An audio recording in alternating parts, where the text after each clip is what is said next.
This morning, an ANC commissioner is calling for action after a large group of teens took over Navy Yard Friday night, causing chaos and confusion. Our Alexis Wainwright has more details on what happened and what people in the neighborhood have to say.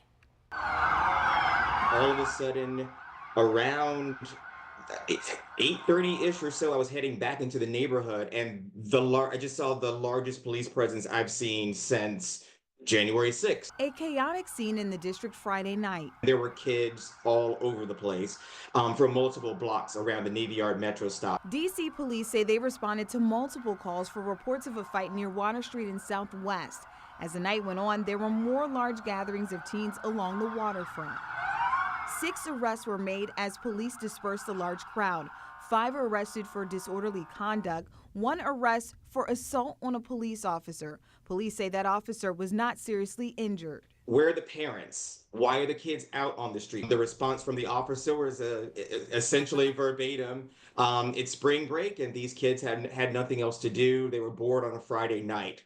So apparently they were assaulting bystanders and making their way from the National Harbor, and then there were incidents at the wharf, and then they ended up in Navy Yard. At one point, Advisory Neighborhood Commissioner Edward Daniels says some came into an apartment lobby and even hosted a party.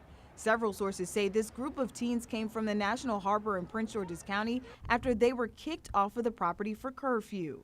On Fridays and Saturdays, anyone 16 or younger is not allowed at the National Harbor unless they are accompanied by an adult. The curfew has been very successful. I've spoken to business owners, to residents, and we have not had the major issues that we saw in the past. The curfew began as an executive order by then Prince George's County Executive Angela Alsobrooks to address incidents of teen violence and theft. In the last year, the county council made the curfew permanent. It's been very good since the curfew went into effect. After seeing something like this, do you think that's something that may be needed for Navy Yard and the wharf area?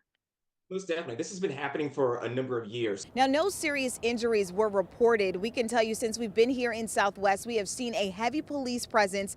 D.C. police say they plan to keep an enhanced presence throughout the weekend. Alexis Wainwright, WUSA 9.